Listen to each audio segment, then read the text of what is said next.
a specific frequency to affect the way we behave. It's true a specific true frequency. I saw in the night visions, and behold, one like the Son of Man came with the clouds of heaven, and came to the Ancient of Days, and they brought him near before him. And there was given him dominion and glory, and a kingdom, that all people, nations, and languages should serve him. His dominion is an everlasting dominion which shall not pass away, and his kingdom that which shall not be destroyed.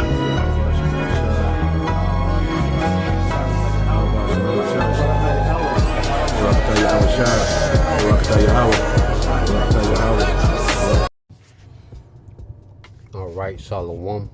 First and foremost, I would like to give all praise and glory unto Yahweh, Bahashem Yahweh Shai, Bahashem Rakakwadash. Double honors unto the apostles and the elders of GMS who rule well, teach well, being great examples towards younger brothers, and peace and blessings and salutation to the hopeful lake out there pushing his word in truth and in sincerity across the four winds.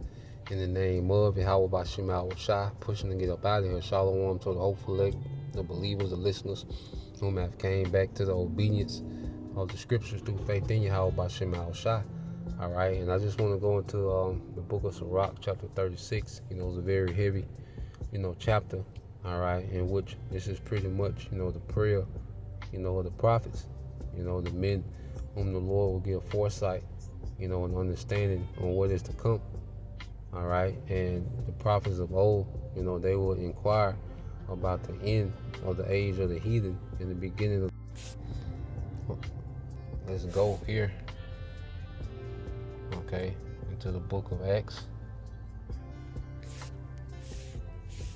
chapter 6, verse 6. Like, all right, this Acts 1:6. It says, when they therefore will come together, they asked of him, saying, Lord, wilt thou at this time restore again the kingdom to Israel? Okay, so our forefathers, the prophets, these disciples, who became apostles and prophets, all right, under Yahweh Shai, and they will inquire on the end, it's because they was given the breakdowns, the understanding, of the why, they was given the understanding, why we was in captivity, and also the understanding, the mercy to come. They will always inquire about their mercy, when we will be removed, from captives unto rulers, and when, our captors, would be judged. Okay, you go here to Second Ezra, just to lay the foundation. It's the book of Second Ezra, chapter 6, okay, and verse 54. All right, and it says, and after there came Adam, all right, whom thou madest Lord of all thy creature, of him come we all, and the people also whom thou hast chosen. Okay, because it was understood, that all men, descended from Adam. Okay, because there were, more men, okay, on the earth during the time of Adam. He wasn't the only lineage on earth during this time, where his lineage is the only one that survived the flood. And from, Adam's lineage, through Ham, all right, Shem, and Japheth, you have all the nations of the earth today. Okay, through the sons, of Noah that survived, and Noah was a descendant of Adam.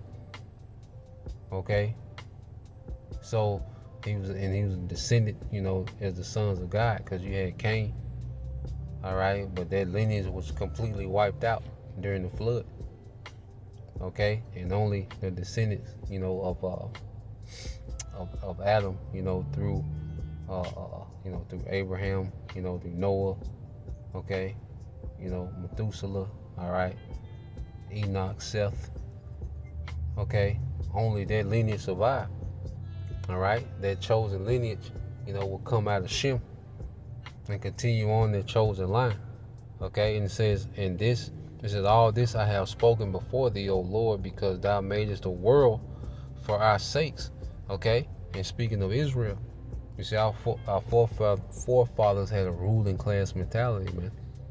All right, and the truth is so offensive to a lot of our people because they have, a peasant, slave mindset, to forever be a captive. Esau has programmed, and enchanted, our people to be forever slaves. All right, a nigga has no thought of ruling over Esau or over the heathen. Okay, they want to rule and be tyrants over each other, but no thought.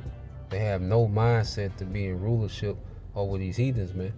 Okay, but the prophets, which the prophets are back, will always inquire, of their rulership and also the judgment on the heathen, man, for their wickedness, man. Okay, and it says, as for the other people which also come of Adam, thou hast said they are nothing but be like unto spittle, and has likened the abundance of them unto a drop that falleth from a vessel. And now, O Lord, because these heathen, which have ever been reputed as nothing, have begun to be lords over us and to devour us.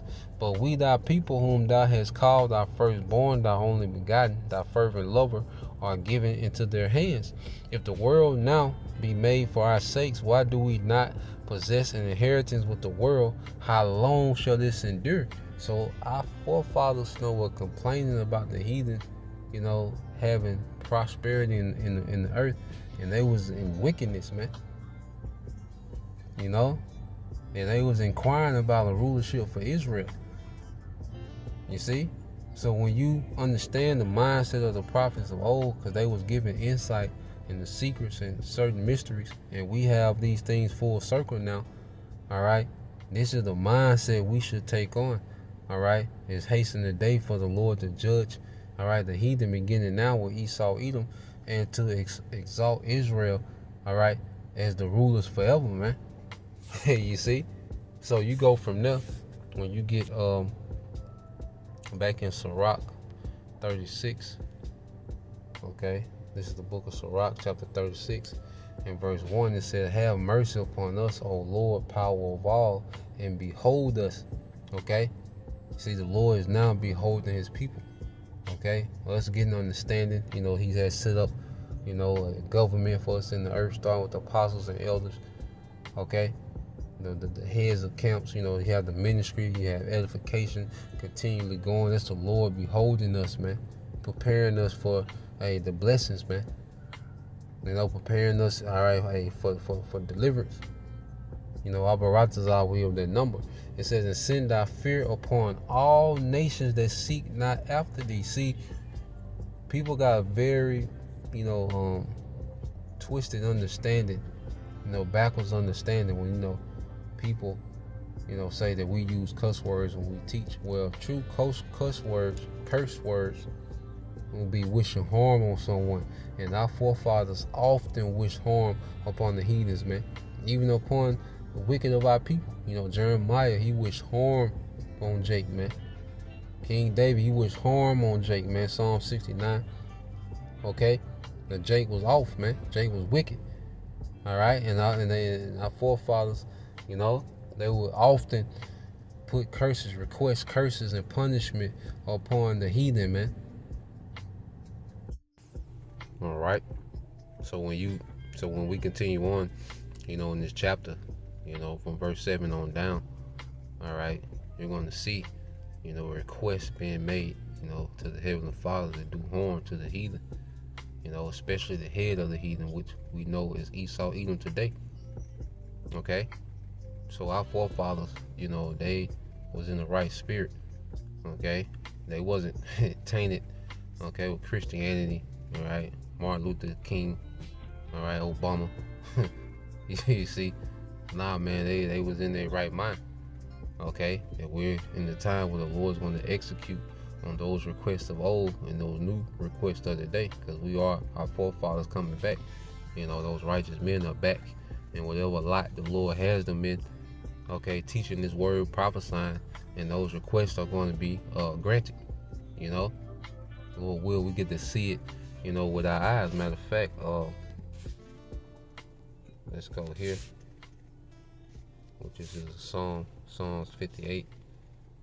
All right, this is the book of Psalms, chapter 58, and verse 10. It said, the righteous shall rejoice when he seeth. All right. Let me go here. Yep, it says, the righteous shall rejoice when he seeth the vengeance, he shall wash his feet in the blood of the wicked, so that a man shall say, verily there is a reward for the righteous. Verily he is a power that judgeth in the earth, man. You know, because there's a major misconception when it comes to our power. All right, the God of Abraham, Isaac, and Jacob, and how he judges in the earth. You see, our people, people in general, they don't look at the flood and see the wrath of a great power. They don't hear the stories of Sodom and Gomorrah and hear and associate with the wrath, okay, of the Heavenly Father. Okay, so the Lord, all right, is going to renew his fame in the earth. He's going to renew his terror amongst the people in the earth, man, with this great judgment. And the righteous shall rejoice in it. You see? So going back, all right, to Ecclesiasticus, all right, the book of Sirach 36:7 says, raise up indignation and pour out wrath, take away the adversary and destroy the enemy, sake the time short. And our forefathers, they had a mindset of, of the taking the time short. They didn't want to prolong, okay, the rulership of the heathen just because they was in a comfortable situation where they was in, because they had, they was well off, and our forefathers would be well off, still requesting the judgment amongst the heathen. Okay. When we read in Esdras was, was well off. He was in the courts of the king during the time of the Medo-Persian Empire. He was a priest. You see, you had Nehemiah, okay, and they're constantly, praying, for Israel to be gathered and the nation to be judged. Okay, and Nehemiah was a cupbearer. So they didn't, want to prolong, okay, the rulership of the heathen just because they had, a decent situation. No, they thought about the overall of Israel. Okay, they thought about righteousness being the standard in the earth, and righteousness is not the standard when the heathen is in power, man. Okay, it says, sake the time short, remember the covenant, and let them declare thy wonderful works. Let him that escapeth be consumed by the rage of the fire, which is going to be the chariots and the missiles, and let them perish that oppress the people, man. Okay, and this is speaking to Esau, man, because this is the most oppressive rulership the earth has ever seen. With this man, the Lord has allowed this man to, left hand technology, access to, wealth and, technology that no heathen was able to have access to, and this is what he's doing with it. Okay, so he has the ability to oppress and be a tyrant like no other heathen, man. Then he's crafty, so he's able to make it seem as if he has your best interest in mind, and he's just working 24/7 to try to better your situation when it's the exact opposite, man. Okay, people have just grown, accustomed to calling, slavery, okay, a culture. And the Romans, mastered it. Okay, knowing how to make their slaves fall in love, with the empire. All right, by showering them with, convenience. Okay, and distraction, bread and circus, man. Okay, it says, smite and sunder the heads of the rulers of the heathen that say there is none other but we. And this is Esau Edom. He's the head of the heathen, and amongst the head of Esau you have Amalek. And for sure, Amalek has this God complex, man. These devils, in their mind, they're on the same playing field as the Most High. They've been able to, let's say, tamper with the weather, tamper with portals and summon up demons, and they so deep into their left hand rituals, and you see, and they're able to, to control the minds of people, of the masses. Okay, they control the money. All right, their influences, throughout the earth, and then this devil in his mind, he thinks that he's on the playing field with the Most High, and then he operates as if he's beyond judgment. Okay, as if he's just beyond any type of judgment. Okay, this man makes moves as if the Most High don't exist. Like judgment don't exist, man. Because one thing this devil has done You know, and this is spirit on common people, that they disassociate actions and consequences. You know, that's why society, they're wild out, because this man is wilding out on the larger scale. Okay, everyone else is wilding out on the lower level, but this man wilds out on the larger scale. Okay, but the Lord's finna smite the head. You know, as it said in Genesis, what was told. You know, to matter of fact, let's get it real quick. We go to Genesis 3. Okay, showing you that this judgment goes way back. You know, that's why in Revelation it speaks about what? That old serpent.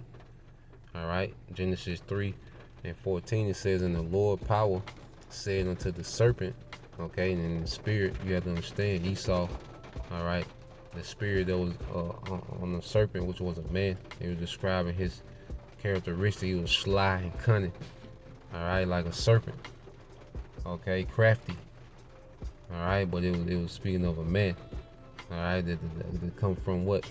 The lineage of the wicked. You know, and you have Cain come in that spirit of violence, and Esau, he comes in the spirit of violence and subtlety. You know, he embodies, the spirit that was in Cain and the serpent, man. Okay, showing that this judgment goes way back. It says, "And the Lord, all right, thy power said unto the serpent, because thou hast done this, thou art cursed above all cattle," which is all nations, all right, liking the nations unto cattle, "and above every beast of the field. Upon thy belly thou shalt go, and dust shalt thou eat all the days of thy life." And that goes into confusion. Okay, and these devils, all right, the Lord has given them, particular wisdom to rule the earth in wickedness. Well, they're finna go into confusion and captivity now. Okay, and it says, "And I will put enmity," okay, "between thee and the woman," and the woman represents Israel, "and between thy seed and her seed. It shall bruise thy head," okay, "and thou shalt bruise his heel." See, we're recovering, the elect is recovering from having a bruised heel, which hindered us as a people, which was this captivity. That was the Lord allowing, Esau to bruise our heel. This is Renaissance period when we was put in captivity. That was the bruising of our heel. We were hindered greatly, from being a nation. Israel ceased, couldn't make any progress in the earth, man. It became, crippled in the earth by words, okay, destroyed as a people, okay, family structure gone, wisdom of the scriptures, wisdom of our power. We was halted, as the scriptures say. Okay, scriptures say what he's gonna cease. All right, he gonna cause her to halt it. Which I get it, but then the point too, we will bruise his head. See, now we in the point where his head is finna be bruised, and it's gonna be Yahweh Shai that's gonna bruise his head. Okay, that's why you get this real quick.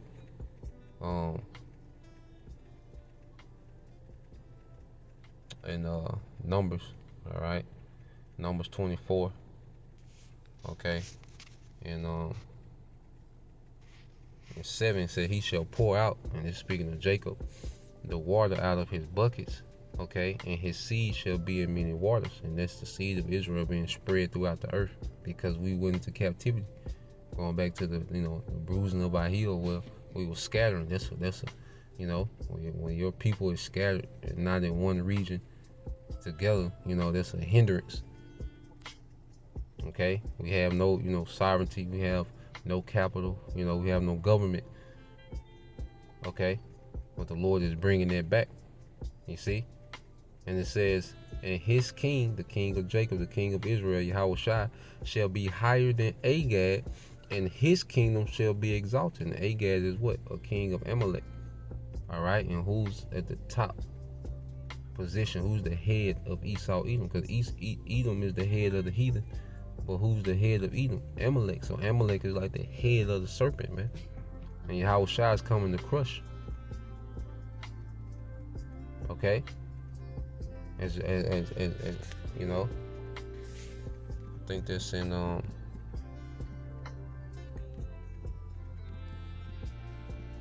Was that the Apostle Paul that said that? Yeah.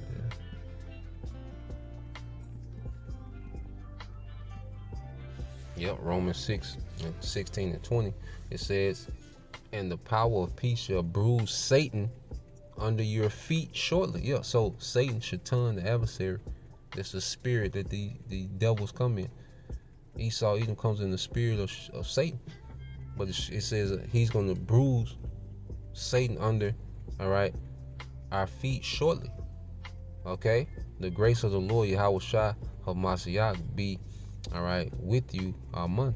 All right? Let it be. Okay? And you go here, and we can end it. Okay? In Revelation, all right, chapter 12, and verse 7. It says, and there was war in heaven. Michael and his angels fought against the dragon, and the dragon fought his angels, man. Okay, which Michael is a high-ranking archangel of the host of heavens. All right, and he's going to be under the order of Yahweh Shai. You know, coming back to wage war and righteousness against this beast system, this dragon, this new Rome, this new Roman Empire. Okay, which is going to be headed by what? NATO, America, and the EU. Okay. And it says, and prevailed not, neither was their place found anymore in heaven, which is rulership. Okay, and their militaries are coming out of the sky that day. All right, you see, no more of the heathen, you know, having access, you know, to the skies. Okay, as is being grounded for good. Okay, but ultimately speaking of his rulership, he's seen Satan fall like lightning from heaven. Yahweh Shai said, Luke 10, all right, and 18. All right, now this the point. It says, and the great dragon was cast out, that old serpent called the devil and Satan. This is all speaking of Esau Edom. He's the adversary, all right, Shaitan. Okay, he's the devil, the deceiver. Okay, the serpent, you know, witchcraft and cunning. Craftiness, man. Okay, this is all describing Esau Edom, man. Okay, the head of the heathen. Okay, it said, which deceiveth the whole world. He was cast out in the earth, and his angels were cast out with him. And that's World War III, man. All right, it's not some, you know, some epic, you know, battle in the heavens between the Most High and Satan. You know, in the spiritual realm, you know, the Most High and Satan, you know, had a mortal combat. You know, you see, Raiden, you know, versus you know, Liu Kang. No. Okay, this is speaking of Esau, all right, being overwhelmed in this third world war by Yahweh Shai and the heavenly host, man. Okay, which marks the end of his rulership. This war in heaven is the stamp, all right, of the end of Esau's rulership, man. Okay, the head of the heathen, and all the heathen are gonna collapse into captivity with this devil. Okay, for conspiring with this devil. Okay, and wickedness, man. So that's the point. You know, Lord will, you brothers and you sisters edified. Once again, I want to give all praise and glory unto Yahweh, Bahashem, Yahweh Shai, Bahashem, Rakakwadash. Double honors unto the apostles and the elders of GMS who rule well, teach well, being great examples for his younger brothers, and peace and blessings, salutations, and hopefully, Shalom.